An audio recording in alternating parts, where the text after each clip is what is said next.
A promessa de Deus é um dos fatores fundamentais da fé cristã. Ela precede a esperada redenção, que já era pregada desde os antigos israelitas. Vendo assim, parece até algo fácil de processar. Mas para os antigos israelitas, que passavam por várias adversidades, soava como algo impossível de compreender. Era aí que a redenção previda pela promessa vinha. Por exemplo, na 10ª praga, Deus mandou que fossem mortos cordeiros e que com seu sangue pintassem o batente das portas de suas casas. Dessa forma, o anjo da morte não adentraria seus lares, pois era um sinal que Deus estava com eles. E novamente Deus reafirmava sua promessa. Era um jeito dele de dizer: não desista, eu estou no controle. Parece familiar para você? Não desista. Eu estou no controle.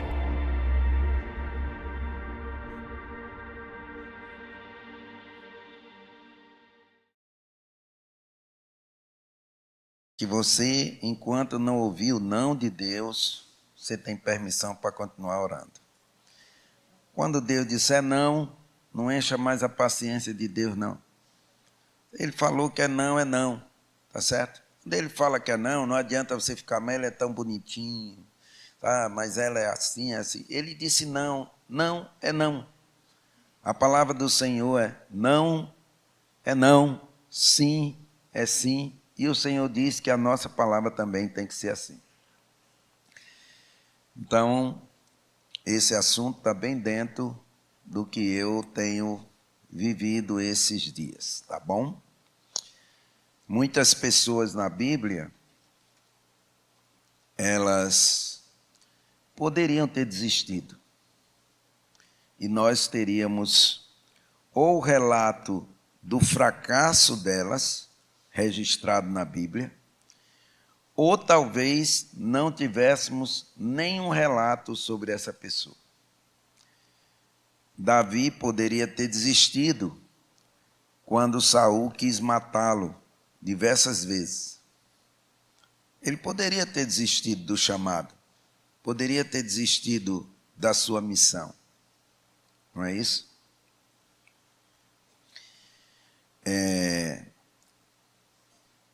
Os discípulos poderiam ter desistido diante do martírio, já que todos os discípulos de Jesus, com exceção de João, que morreu bem velho, exilado na ilha de Patmos, ele foi exilado, ele foi preso, mas ele não foi martirizado como os outros discípulos que morreram, foram mortos e não negaram a sua fé, não desistiram. Não é isso? Esther, uma mulher, e agora a gente se lembra das mulheres, não desistiu, mesmo diante da ameaça de um homem que queria matar todos os judeus. Ela continuou firme. Jó não desistiu quando perdeu tudo. Seus bens, seus amigos e até mesmo o bom senso de sua esposa, que dizia para ele: nega esse teu Deus e morre. Mas ele não desistiu, ele disse: eu creio que o meu Senhor se levantará sobre a terra. Eu creio que o meu Senhor é o meu Deus e Ele vai me dar vitória. Então, irmãos, durante o nosso caminhar, nossa vida, nós temos muitos momentos, se nós formos sinceros, em que nós temos vontade de desistir. Não sei se você é tão sincero a ponto de reconhecer isso, mas eu já tive vontade de desistir mais de uma vez, de algumas coisas na minha vida. E talvez você também tenha tido, inclusive da igreja.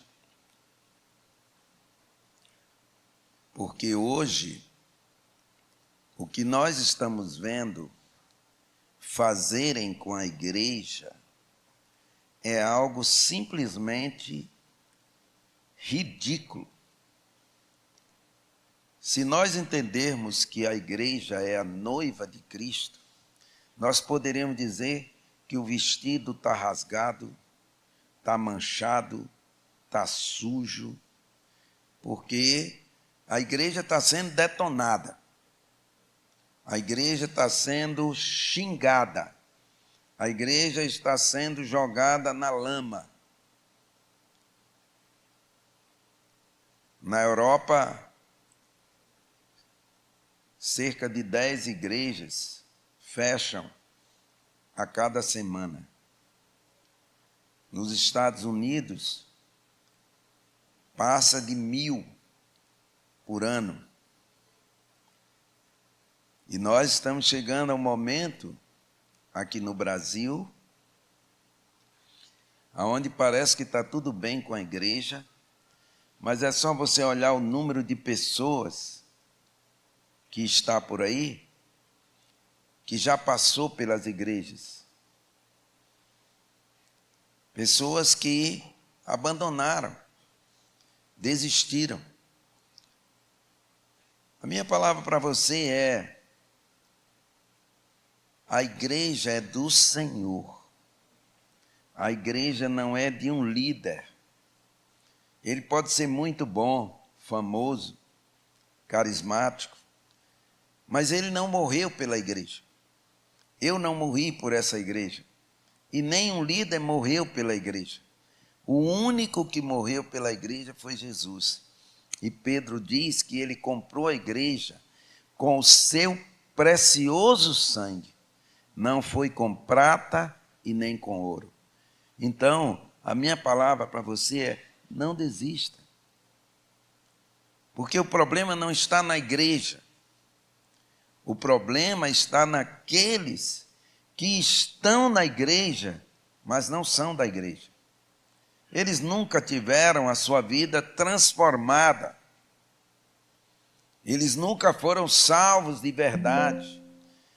Quando o Senhor Jesus tentou explicar isso, ele explicou de uma maneira bem complicada, para que nós entendêssemos que era difícil.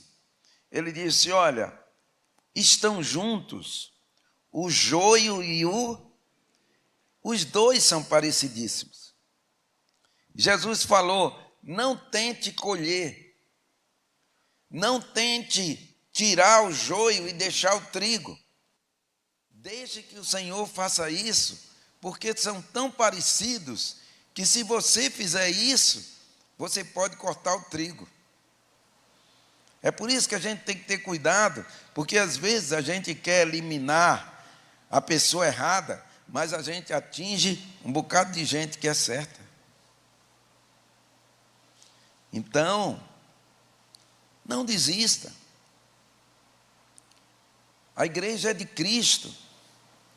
Olhe para Cristo. Se a igreja local não está boa para você, seja essa ou seja outra, procure outra. Você não vai achar nenhuma igreja perfeita, porque se você achar, não entre nela para não estragar. Mas você tem parâmetros. A primeira pergunta é: quem é o Senhor dessa igreja? Olhe e veja. O Senhor dessa igreja, o dono, é Jesus. É Ele que é adorado, é Ele que é magnificado. Se é uma boa igreja. Mas se a pessoa adorada não é Cristo, é o líder, não fique nessa igreja. Olhe para ver se a autoridade aqui na terra é a Bíblia. Porque se a igreja, ela não tem como autoridade infalível a palavra de Deus, mas a palavra do líder, não é uma boa igreja. O pastor Emanuel veio aqui ainda há pouco, ele na oração falou que o Senhor viu Tomé, não foi? Lá debaixo da árvore. Mas a gente é tão sincero aqui, embora vocês não tenham notado, tá certo? Mas ele veio e disse, diga, pastor, que foi Natanael. Tá certo? Dizem que o pregador, para alegrar vocês, estava tão empolgado que ele falou, olha, Jesus passou ali por debaixo da árvore e Bartimeu estava na árvore. E aí, né? E Jesus disse para ele, Bartimeu, desça daí que aí é o lugar de Zaqueu. Então, todos nós nos atrapalhamos de vez em quando, né? E a gente pode remediar isso daí tranquilamente. Então, minha palavra, meu irmão, para você, é não desista. Não desista da igreja. Não desista do seu chamado. Você pode falhar, pode errar? Sim. Jonas titubeou no início. O Senhor falou para ele, vá para Nínive. É uma cidade de 120 mil pessoas. Pregue lá. Eles vão se arrepender. Jonas pensou, Nínive? Esse povo é um povo cruel. Esse povo é um povo que maltrata o meu povo. Esse povo aí é um povo que não teme a Deus. Eu quero mesmo é que eles vão para o inferno. Esse foi o pensamento de Jonas. Não é assim que você pensa? Seu vizinho é ruim que só. Você ora para ele se converter? Ah, não, quero que ele se converta não. Eu quero é que ele vá para o inferno. Às vezes a gente faz isso. Porque a gente não tem o coração de Deus, sabe? A gente não tem o coração de Jesus. A gente tem um coração humano. Mas aí depois, quando Jonas faz aquele tour na barriga de um peixe, tá certo? Imagine você ficar 3 dias e 3 noites na barriga de um peixe. Deve ser uma coisa terrível. Tá certo? Não tem celular para se comunicar com ninguém. Você está lá naquele peixe, ele sobe, ele desce, ele anda lá no habitat dele. E Jonas está lá dentro. Quando ele é vomitado, ele aprende a lição. E ele cumpre o chamado dele. E a Bíblia diz que a cidade toda se arrependeu, a partir do rei. Então, não desista do seu chamado. Você falhou, você caiu, você errou. Sabe o que Deus faz com você? Ele fala, levanta. Ainda não desisti de você. Então, é muito importante que você entenda isso. E também é muito importante que você não desista diante das crises.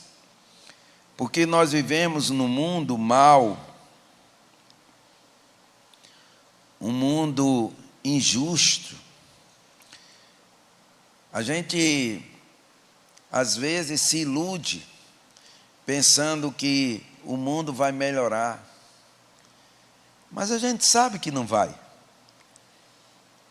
O Senhor está preservando a igreja, e para nós Ele pode melhorar. Mas o mundo vai de mal a pior. O sujo se suja mais. O que nós vemos acontecendo, irmãos, no mundo, é algo nojento. Mas a gente que é crente entende. Por que a gente entende? Porque quem é o príncipe deste mundo? Quem é o príncipe deste mundo? Satanás. É Satanás. Ele é o príncipe. É ele que comanda. É ele que manda. As pessoas estão iludidas com a religião. É tão ridículo, irmãos. Há alguns dias, o povo passou 3 dias na folia, na orgia, tá certo? No carnaval, seminus, fazendo sexo adoidado, bebendo, se drogando, ou ainda tem alguém que acha que carnaval é do Senhor.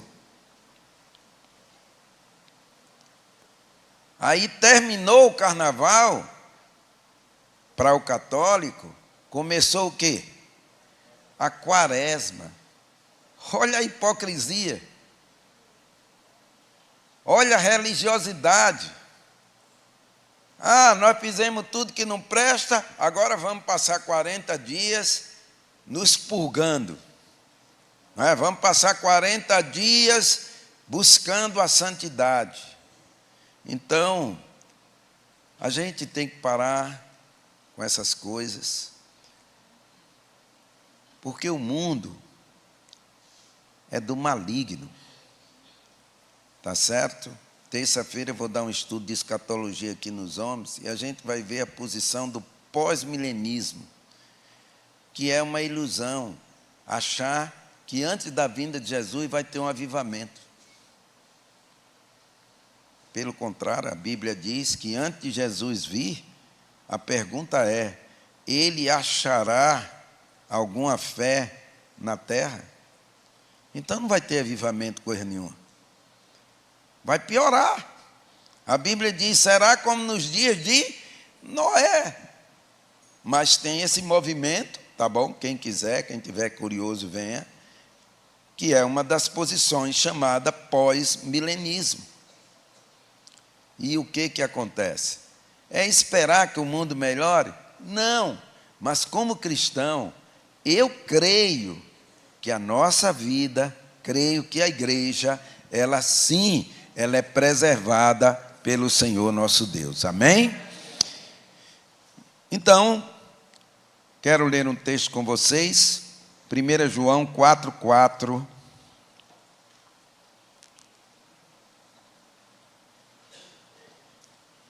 Está aí na tela.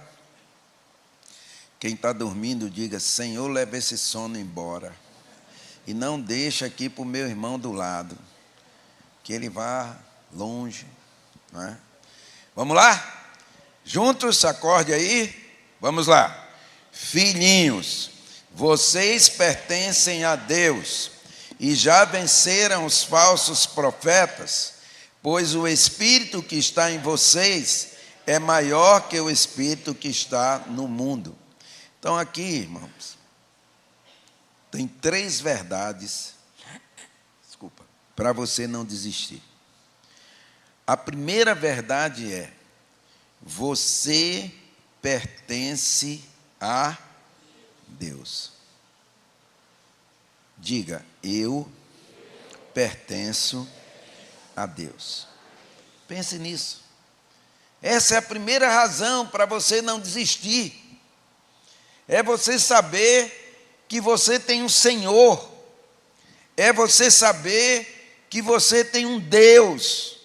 É você saber que você tem um dono. É você saber que você tem alguém por você. Quando eu era pequeno, criança, naquele tempo a gente podia brincar na rua, lá no Rio Grande do Norte, eu morava lá, Mossoró. E aí a gente saía, aquela turma assim, 10 meninos para brincar na rua. E quando esquentava o negócio, porque tinha as outras turmas, né? Aí a gente escolhia o mais forte do grupo para nos defender. Por quê? Porque a gente entendia que aquela pessoa forte servia de escudo de proteção para nós. Então, você vai ser tentado, você vai ser apoquentado, você vai ser perturbado. Você já leu na Bíblia? O inimigo, vou falar sobre isso também na escatologia, não é? Porque hoje é uma questão muito grande. Satanás está amarrado ou não? Bom, dependendo do Valdomiro, Edir Macedo, ele já está com um nó violento, né? Porque toda hora eles estão amarrando. Ou ele está solto. Diga aí, pastor, terça-feira, lá na escatologia, tá certo? Mas, para você não ficar tão apavorado, deixe-me dizer uma coisa para você. O inimigo, irmãos, ele não pode tocar em você. Ele só pode rodear você. E quando ele está rodeando você, ele não está fazendo carinho. Ele está rodeando para quê? Para lhe derrubar. Certo? Tem isso na Bíblia, pastor? Nem é o nosso estudo, é só uma deixazinha, tá? 1 João 5,18. Coloque aí. Pastor, tem isso na Bíblia? Tem. Fotografe aí. Quando perguntarem de você, pastor, crente pode ficar endemoniado? Mostra esse versículo. Quando disserem para você, pastor, o inimigo pode me tocar? Mostra esse versículo. Olha aí. Sabemos que os nascidos de Deus não o quê? Veja bem, não é qualquer pessoa, são os nascidos de Deus. E como é que a gente sabe que ele nasceu de Deus? Ele não vive no pecado. Ele peca? Sim, todos nós pecamos, mas ele não vive no pecado, ele não se alegra com isso. Olha só, pois o Filho de Deus faz o quê? Quem é que protege? Jesus, ele lhe protege. E olha o que acontece. E o maligno não os toca. O maligno não toca você. Ele rodeia. A Bíblia diz que ele ruge como leão. Ele não é o leão. Ele se fantasia de leão e ele ruge. Mas ele não pode tocar em você. Não existe esse negócio de crente endemoniado, irmãos.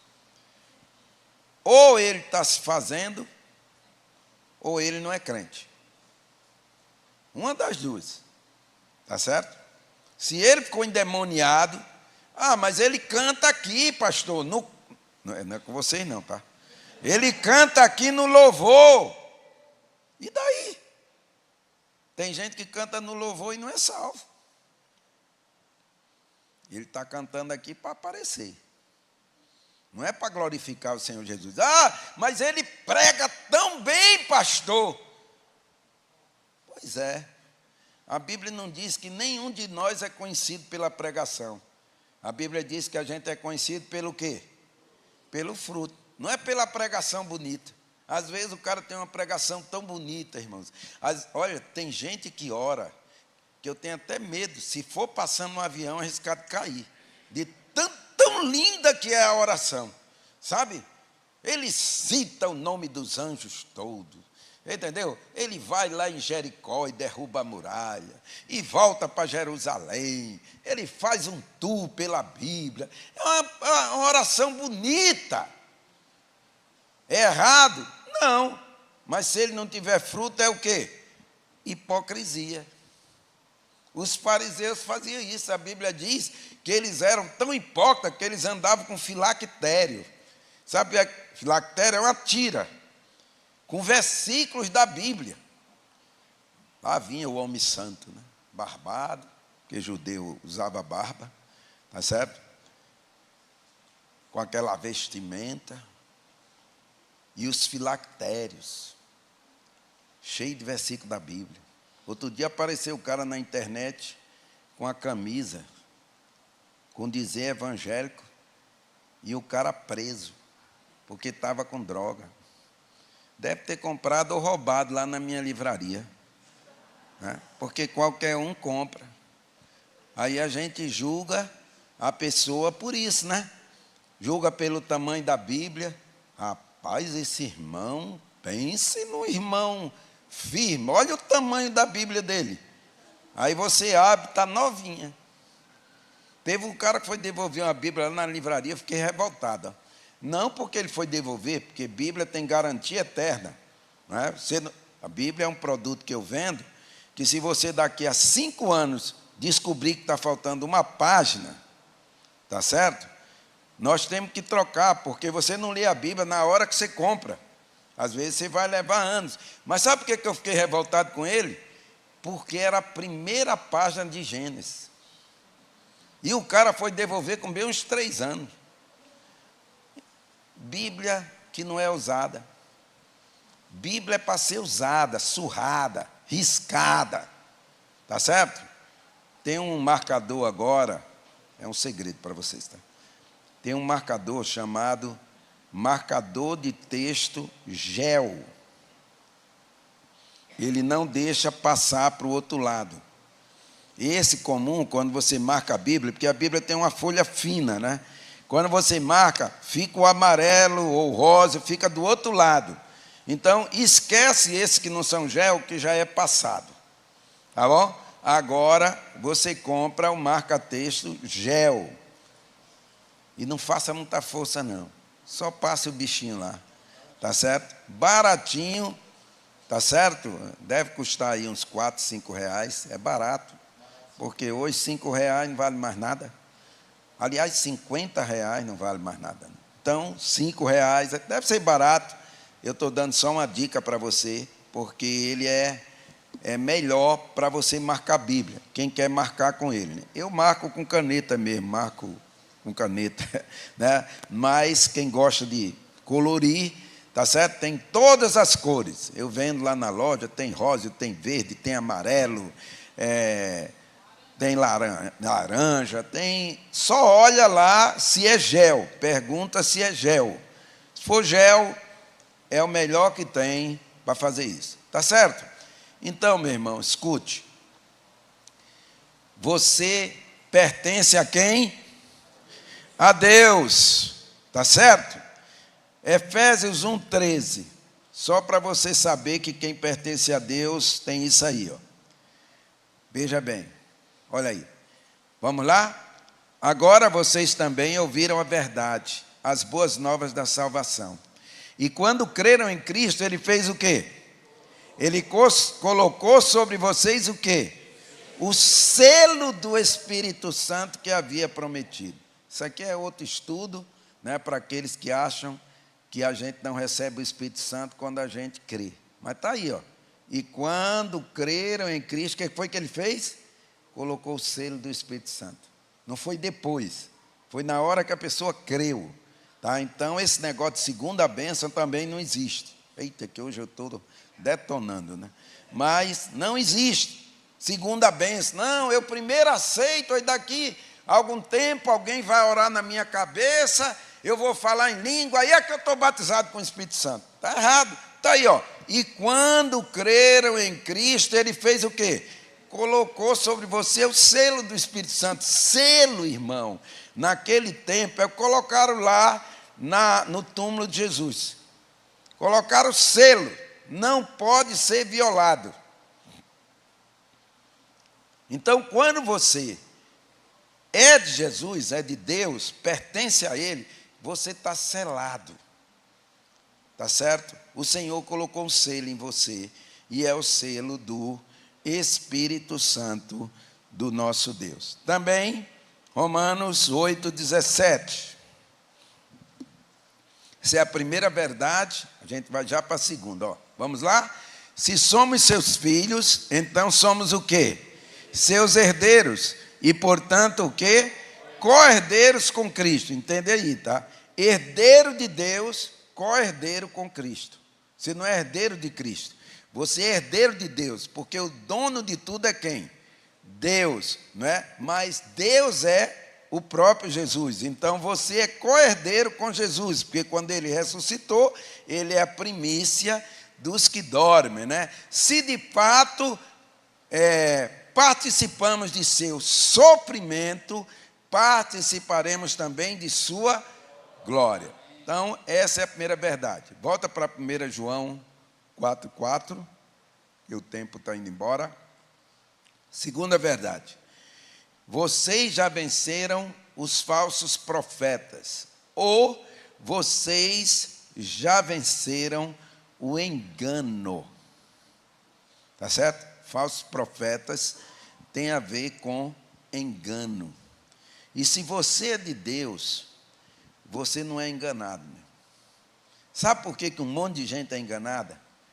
Porque ela não fez ainda a decisão correta. Quando você é de Deus, você estuda a palavra, você se ampara na palavra, você não é enganado. Olha, tem tanto texto na Bíblia que nesse tempo agora, a gente precisa prestar atenção. Olha, se disserem que ele está ali, está lá em João, não é, 24. 24 e 25 são 2 capítulos escatológicos. Se disserem que Cristo está ali, olha o que é que a Bíblia diz: não vá. Mateus, não é? Mateus, eu disse o quê? Não, olha aí, não é João não, é Mateus 24, 25, tá? São 2 capítulos que tem a ver lá com Apocalipse. Porque hoje, irmãos, as pessoas estão correndo atrás dessas notícias. Veio não sei quem, e ele é cheio do poder, e sabe, ele cura, ele faz isso, ele faz aquilo, aí dá uma multidão. Outro dia encheram o estádio aí, teve um que veio aí, encheu o estádio. Parece que nem crente ele é. Mas os crentes foram. Obrigado, papai do céu. Aí Jesus olha para você e diz: rapaz, você é muito besta mesmo. Você não tem igreja? Não, eu tenho, mas lá na minha igreja não acontece isso. Sabe por que não acontece? Porque não precisa acontecer. Por que não acontece aqui dos aleijados sair andando, morto? Porque não precisa. Sabe por que não precisa? Porque você tem a palavra de Deus. E você tem que crer em Deus pela palavra. Você se lembra do rico? Manda meus irmãos, manda Abraão, né? Falar para os meus irmãos que não venham para cá. Aí o Senhor diz: eles têm quem lá? Os profetas, os pregadores. Não vai sair ninguém daqui. Não vai sair. Aí tem pregador aí, né, dizendo que viu anjo, que já foi até o terceiro céu. Aí escreve livro, minha experiência no céu. Rapaz, o apóstolo Paulo falou: olha, eu fui lá, mas eu recebi um espinho na carne, eu não posso revelar, eu não posso falar o que eu vi lá, eu não posso. Tem gente que chega comigo: pastor, como é o céu? Eu digo: eu não fui lá ainda, e se eu tivesse ido eu não podia te dizer. O Senhor não autorizou. O Senhor só falou o seguinte: olha, lá na casa de meu pai tem muitas o quê? Morada. Eu vou preparar para vocês morada. Lá não tem choro, lá não tem sol, lá é o dia inteiro. Sim, isso aí tem. Mas, amados, tem crente correndo atrás disso. Vai para cá. A bênção está ali, ele vai. A bênção está acolá, ele vai. O profeta está ali, ele vai. E corre para cá, e corre para acolá. Aí, você não tem igreja não, meu irmão? A tua igreja não é fundamentada na palavra? Não, mas lá não acontece milagre, então você está atrás de milagres. Vai lá no terreiro de Macumba. Lá tem milagre. Quer isso, pastor? Tem. Rapaz, tem demônio que faz cada coisa que a Bíblia diz no final dos tempos, que se fosse possível, olha aí como não pode perder a salvação, se fosse possível, ele enganaria até quem? Os eleitos. Está vendo? De coisa espetacular, meu irmão.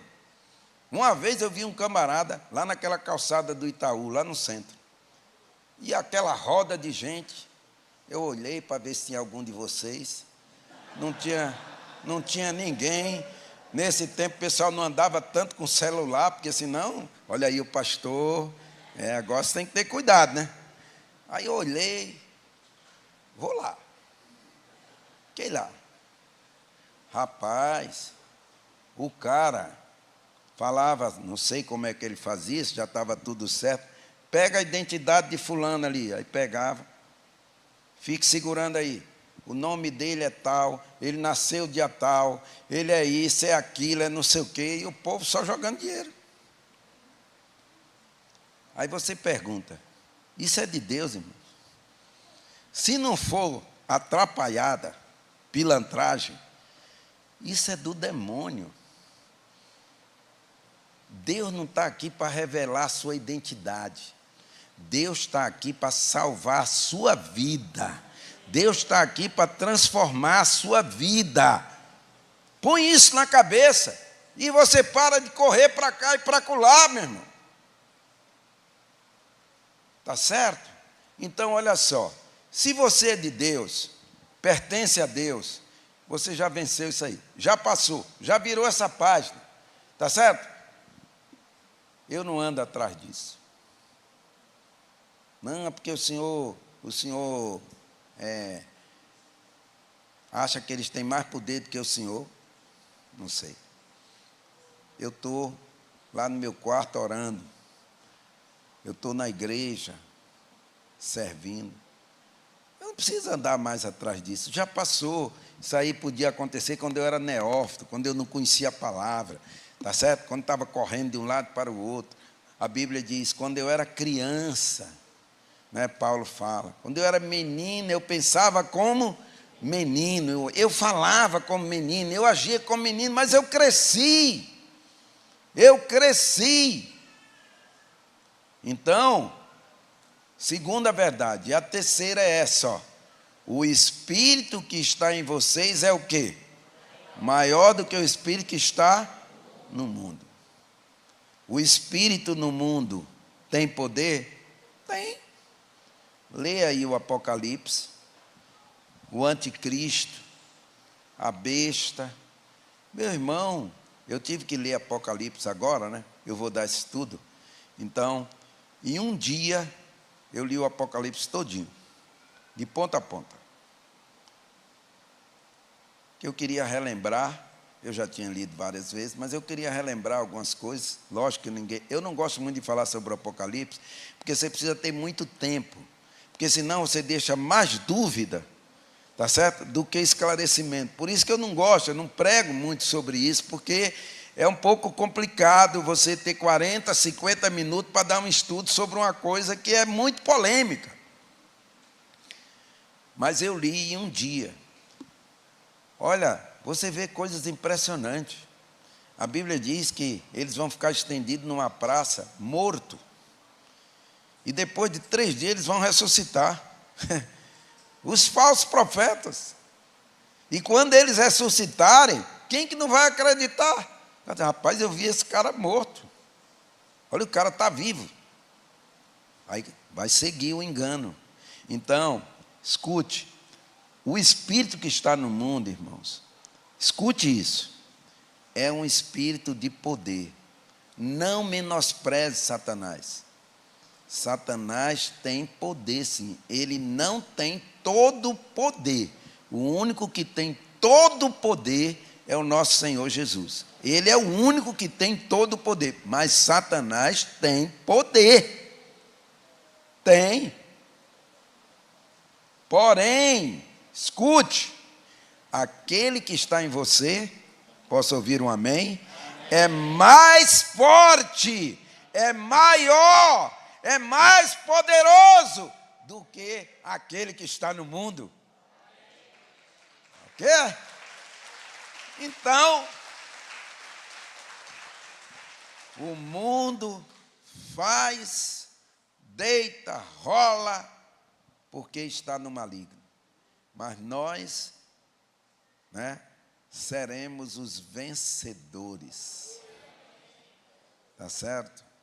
Nós seremos os vencedores. Por quê? Porque o Espírito que está em nós é maior do que o Espírito que está no mundo. Coisas ruins virão. Lembre-se disso. Repita. O Espírito que está em mim é maior do que o Espírito que está no mundo. Aí a gente pode deitar em paz, dormir em paz e viver em paz. Amém? Glória a Deus. Amém.